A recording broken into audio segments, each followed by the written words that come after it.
Okay, we are going to work on a word problem. And as I say those words, I have a feeling that especially those two words, word problem, is making you uneasy. Cold sweats, shaking hands, nervousness, my heart. It's just all we have are words that are telling a story, and we're going to help finish the story. Let's read this story. Joe puts money in the bank at a simple interest rate of 3% per year.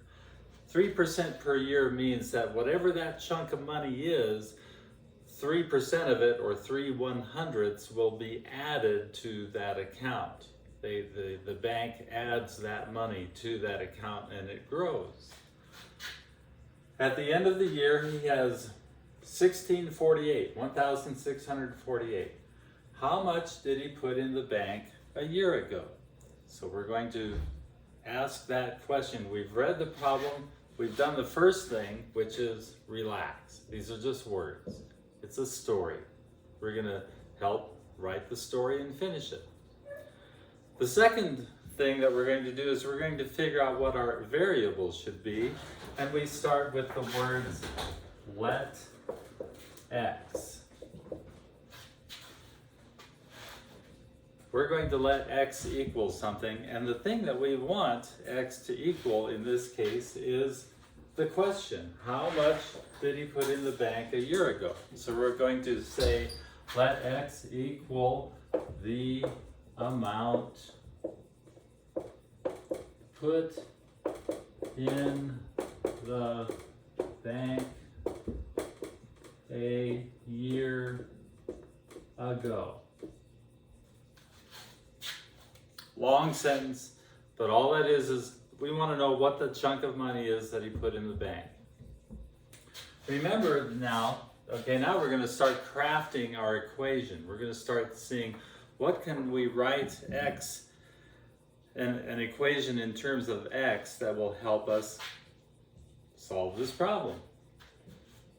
First of all, I want you to know that interest here is equal to 0.03, which is the rate, 3%, times x. Whatever you put in the bank, the interest rate is going to be 3% of that.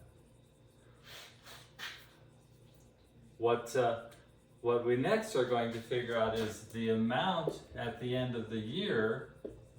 Remember, we didn't ask what was what amount. We didn't say let x be the amount at the end of the year. That would just simply be our answer, 1648, but we're not interested in that. We want to know what's at the beginning. So the amount at the end of the year is what he put in at the beginning. That's going to stay there. And then we're going to add the interest, which is 0.03 times x. I think we're ready to write our equation then. That amount equals x plus 0.03x, which is, if I just kind of put a 1 in here, I'm going to add these two guys together, basically do the opposite of factoring. I'm going to combine, and it's going to be 1.03x. But this amount has been given to me. That's 1648. So 1648 is equal to 1.03x. 1648 equals 1.03 times x. I divide both sides by 1.03 to get x.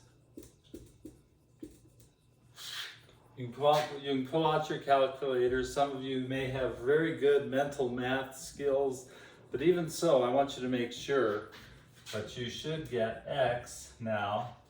Over here, this is going to equal x. 1.03, 1.03 cancel out. Over here, this number is an even 1600. We put our answer, put our box around that answer, and we're done. Except, I want to do one more thing. I want to check my work. I want to ask myself, does this answer make sense? If I got a number bigger than 1648, that wouldn't make sense, because I would be then saying that I'd be going backwards. But sure enough, 1600, it makes sense that it would grow in a year's time to 1648. And so I think I'm done. No big deal.